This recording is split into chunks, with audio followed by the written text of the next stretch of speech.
Hey, art therapy friends, welcome back to the channel. So, I wanted to talk to you guys today about kind of understanding more about your personality through assessments so that you can find, the best, ideal client to work with. So, why do we want to dive into these personality assessments? What do we have to gain from this? So, I find that personality assessments, they're very fascinating and they're a great framework to kind of help guide you through understanding your identity and your overall design. How do you work and what people work the best with you, right? And how can you create, the best art therapy business for yourself that doesn't have to be stemmed upon someone else's preferences and go with what you are, the best at doing, right? Instead of trying to compare yourself with another person, another art therapist that has completely different human design than you. So let's go. We're going to dive into a couple of cool tools today. I think the first step, even before starting an art therapy brand or even just getting started with a business of any sorts, it has to come from a place of truth, right? A place of truth inside you, knowing you is the best, right? So the first step, I would say, is to know you first. And knowing about yourself could mean, understanding your behaviors, understanding your tendencies and habits, understanding your strengths and weaknesses, and understanding, how do you mentally function and maybe how you work, right? Maybe there's preferences there too, because that's going to attach itself in how you run your art therapy business. So, there's a couple of tools I want to share with you today, and I'm sure you might be familiar with them if you use them in your own personal work or with your clients. So, the first one I think everyone should know is the Myers-Briggs test. So, the Myers-Briggs test is something that is commonly shown up in the psychology world, and having a better understanding of who you are. So the Myers-Briggs test breaks down your personality into 16 different types of personalities, and they all range from an INFJ to an INTJ to an ESFP. There's all these different types, and you could fall in any of those, right? So when you read up on your particular personality type, it gives you a rundown of your strengths, your weaknesses, maybe possible career paths. It also talks about relationships and friendships, how you go about that, and what are your motives and your values. Those are all very important, especially when you're thinking about starting an art therapy brand, because that's going to be influenced by, your own framework, right? Your own personality type. So we want to play with this a little bit, right? And the Myers-Briggs test is, I believe, a 10-minute test that you could take online. It's free. You don't have to pay. And it gives you, a lot of detail, just by reading, your own page. There might be a paid um, portion of that, but that's if you want to go deeper. But I think for what we need to know for now is just the building blocks, right? Your strengths, your weaknesses, a little bit about the tendencies that your personality type might show up in terms of patterns, preferences, and how you develop relationships and those types of areas. So that's one test that you can go for. Big personality traits. So I haven't dived into this one too much, but I've heard a little bit about it, and I believe it stems into the areas of archetypes. So if maybe you're not into the Myers-Briggs personality tests, there is one that's strictly for archetypes, and you can just fall into the realms of the archetypes. And that, I believe, is connected to Carl Jung's uh, work work of psychology and identifying, a person through those different archetypes. So I believe there's like the ruler archetype, the joker or the jester. What's the other one? The explorer. Those all different types of archetypes. So that's something that maybe you can have a look at as well if you're curious. So that is something to look at. The Enneagram. The Enneagram breaks up, personality into number types, I believe. And the test is, I believe, another 10-minute test. And that one is free, but it does have some, I think, paywalls attached to it. But it gives you enough reading to understand, again, your weaknesses, your strengths, and it gives you a little bit more of a breakdown of maybe the values and beliefs and motives that you have, how you work, your tendency and your habits. So it's just a different way of breaking things up. And I remember when I took the test, it gives you a scale of where you stand. Are you a little bit more assertive, or are you a little bit more passive? So this is an interesting aspect to look at, because then you can kind of judge, as an art therapy, business owner, how are you going to be running your business, right? Are you going to be somebody that's just going to be more about creating self-paced courses because you feel like that feels much better to you because you're more introverted? Or maybe you're more extroverted, so maybe most of your offers are going to be group live sessions. Who knows, right? So it's good to kind of dive into those areas and see how you should be structuring out your art therapy business. And another very interesting one is, if you're interested in astrology, you can look into your own astrology map, right? So there's a birth chart that you could check out, and it gives you an essence of basically, what the stars say about your personality, right? So every different birth chart, everyone has a different birth chart. Not everyone's is the same, which is very interesting. And it gives you an idea of, again, your strengths and weaknesses, but it also shares, you know, the common planets that show up in your birth chart to say, okay, so I'm somebody that leads with Venus, right? So Venus energy is energy that's very harmonious, and it's full of love and care and just wants to have fun, right? They want things to be light and airy and, like I said, creative. So that's interesting, right? In terms of finding the common patterns in your chart. And the birth chart is broken up into different pie, like pieces of a pie. So you can kind of identify, where your strengths are just by looking at the placements of your chart, like where most of the placements are. If they're more in one area, what does that mean? Is that something to pull from? And if not, then maybe that's something that needs to be, worked on. And maybe you can do that through your business. I'm not sure. But these are interesting tools to use to find ways to create an art therapy brand and a good collaboration with the right client, right? That your birth chart could help you with. And you can dive into your own horoscope on top of the astrology, because the astrology birth chart is far more advanced if you're very much interested in that. But it also, you can just basically dive into your horoscopes and see what kind of tendencies a Taurus would have, or a Cancer sign.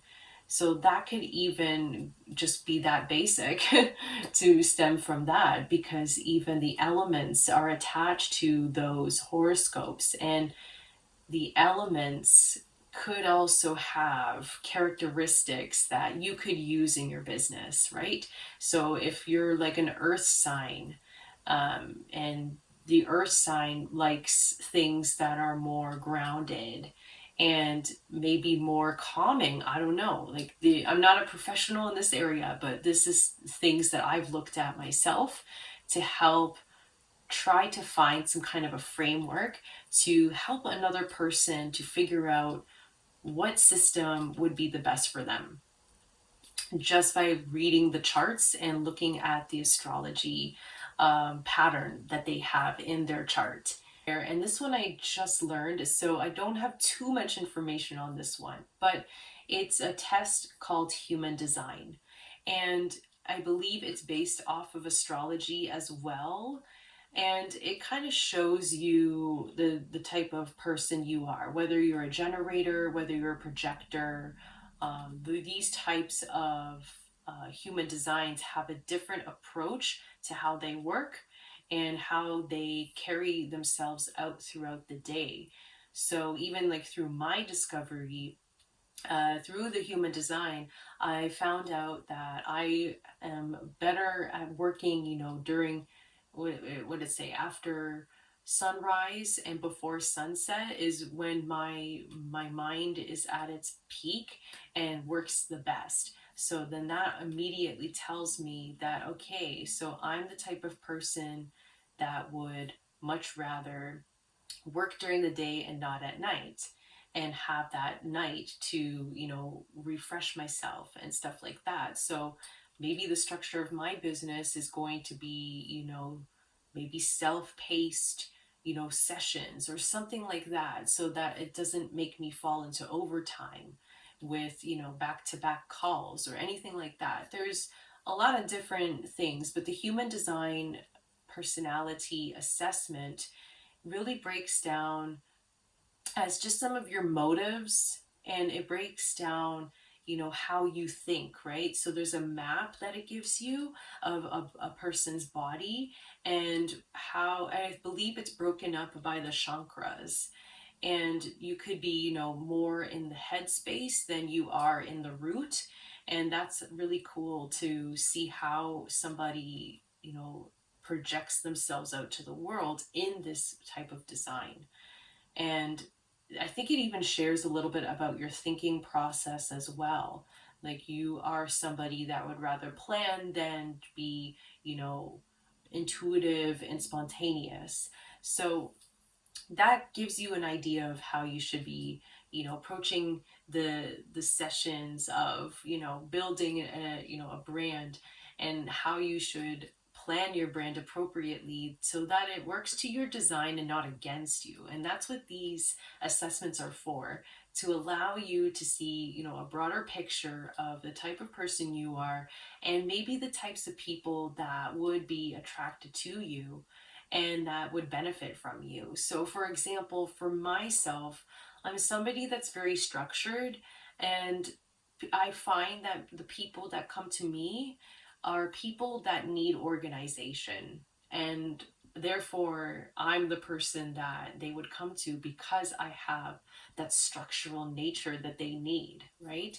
And and then vice versa. I think on my side, I go for people that are more spontaneous and not as organized, because I'm looking for, more freedom in the way that I structure my days and how I approach a project or something like that. Because when someone is very structured like I am, I become very rigid.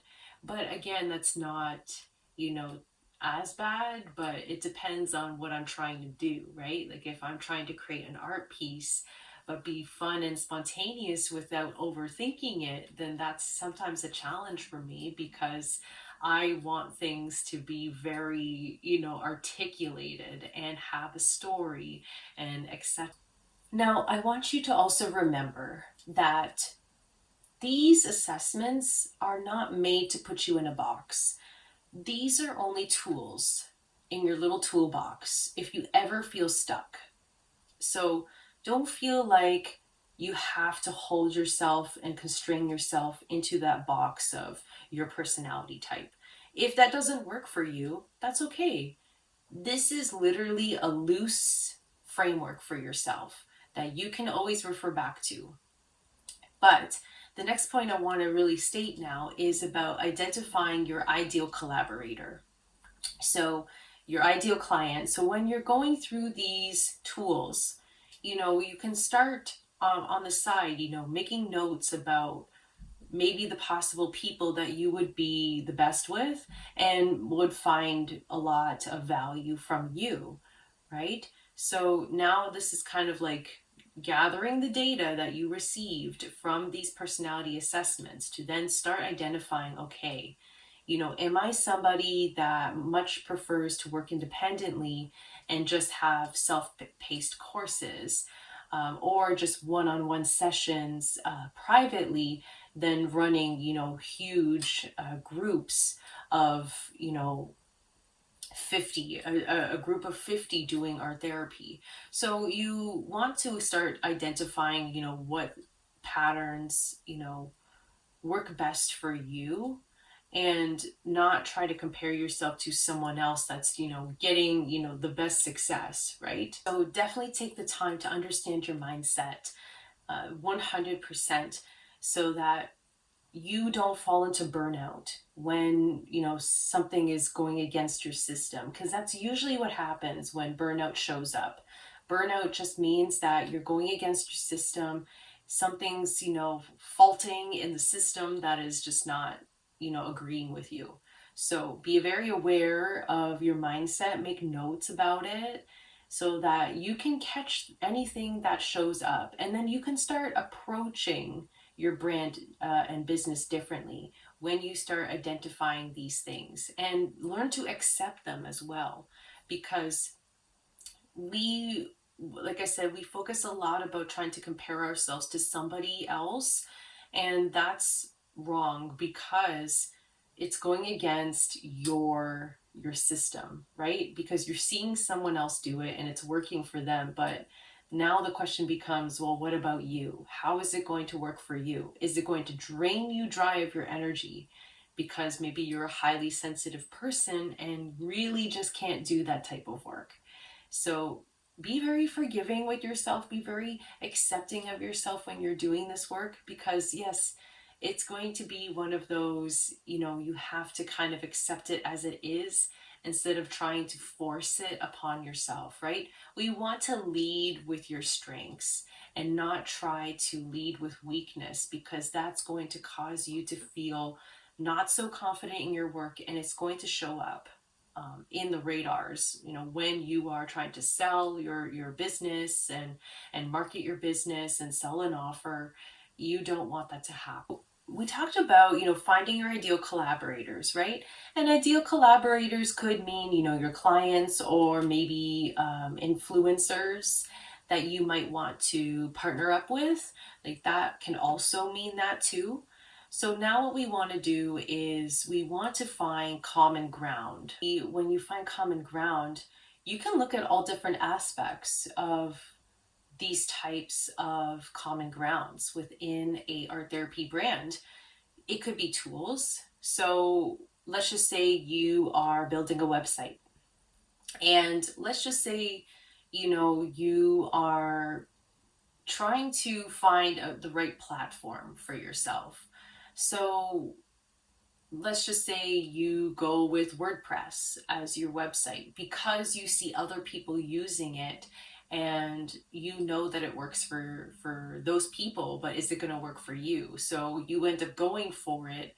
But when you are working in WordPress, you are feeling very stagnant because it's going against your system, because you're struggling a lot, you're wasting time, it's not efficient.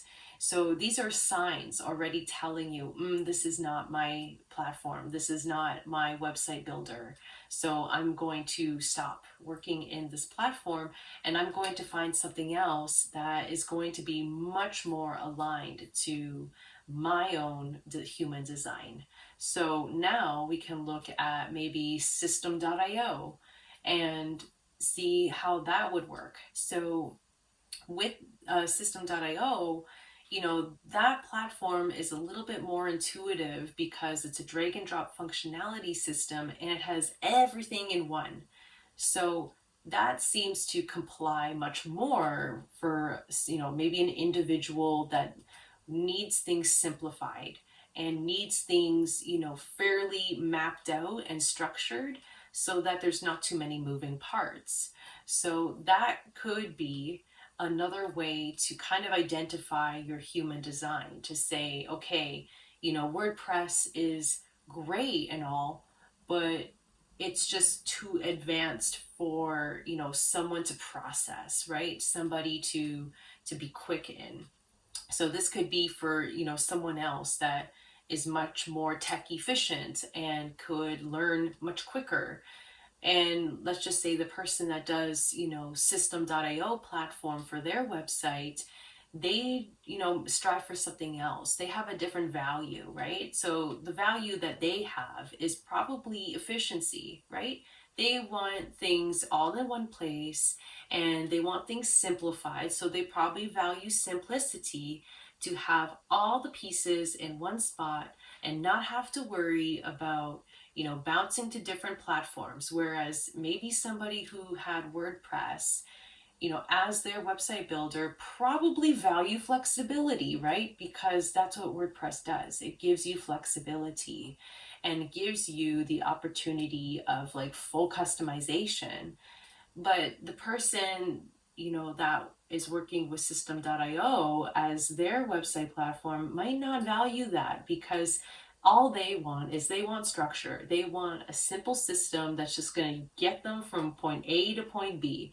They don't want flexibility because it causes them to freeze up and, forget things or feel frustrated because all they want to do is this one task and it causes them, to feel lost and watch tutorials. So this is what I mean when it comes to finding the right collaborators for you, whether it's a person, whether it's tools, whether it's software, whether it's a certain system.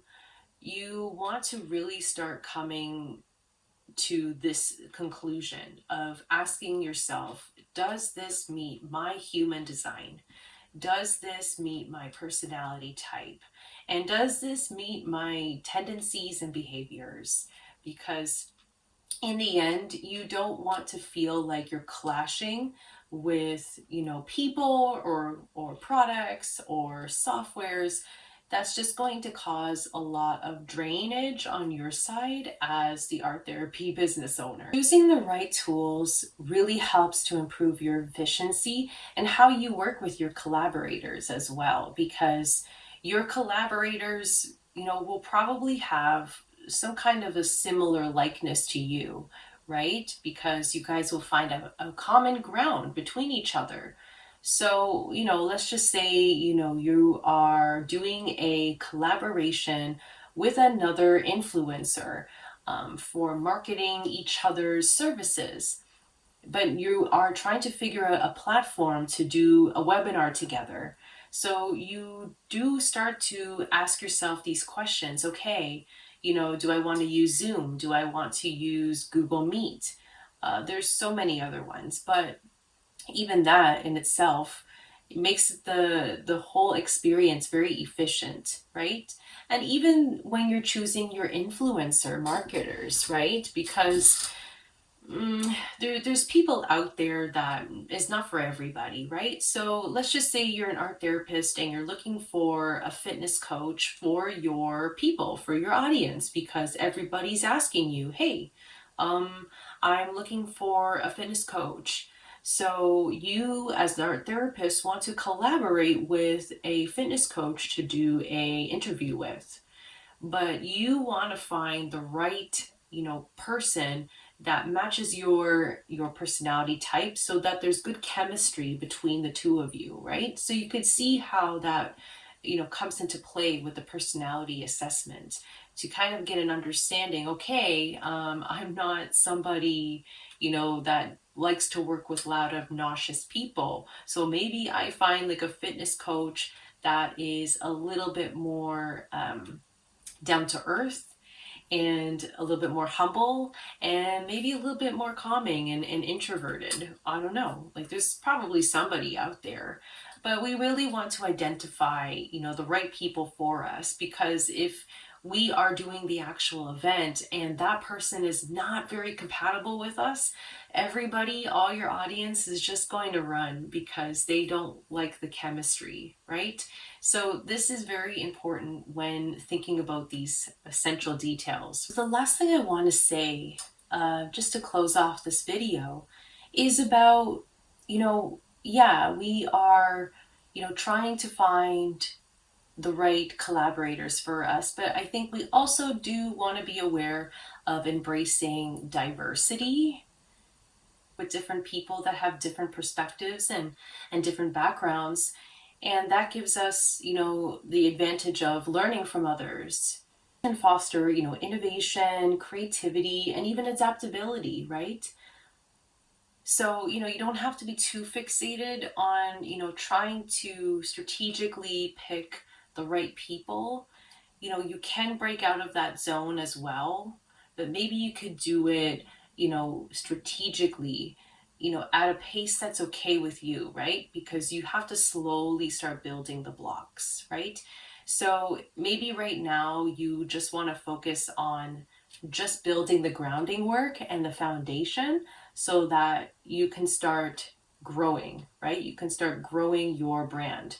And then maybe as you start growing, you can, and get more experience, of course, then you can start, being more flexible and adaptable and start opening, perspectives to other people of different backgrounds and perspectives, right? And different tendencies and behaviors. There's nothing saying that you can't do that. It's just a small strategic move on your side to just get you started and to get you understanding the market a little bit, right? And then you can start taking risks and start embracing diversity and bringing more of, different people into your network, and then that can create different innovative ideas and bring more creativity and maybe spice things up a little bit. Who knows, right? Some people like that clashing of worlds, to create really good discussions, but it comes with time at this point. But this essentially for now is just helping you to get the grounding work, to get you standing on some solid ground and having a good understanding of who you are as an art therapist and a person. I want to say here is, the continuation of growth and improvement, because self-discovery is always going to be a work in progress. There really is no end to it. So continue to move forward, continue to grow, to try things, to experiment, to, dive into different areas to see what feels comfortable to you. Because at this point in the game, you don't want to, put yourself in a box, right? This is just about, knowing that the tools are there, use them when needed, and then experiment and experiment and experiment. Try to really put yourself out there and keep coming back to reflective state when you've done something, massive. And then you can ask yourself, did this align with me? Did I feel comfortable? Did this, help me in any way? Did it bring me benefits? Was it aligned to my values? These are things you want to keep asking yourself, as you're progressing through your art therapy business and career, because you don't want to repeat the same thing if you didn't feel comfortable doing it. So those are my takeaways for today, and I hope that this video was helpful in terms of understanding yourself a little bit more and knowing what feels comfortable to you and how you should be approaching your business in a way that's kind of stemming from psychology and coming in at a direction about self-discovery instead of trying what other people are trying, right? Instead of going to that comparison mode and, saying, I want to be like them, right? this is something to try and stem away from, because this journey is a journey of independence on your side. This is your personal journey, nobody else's. So I hope that that was helpful today. Thank you so much for tuning in. If you have any additional questions, leave them in the comments below. And if you want anything covered in future videos, also put them in the comments below.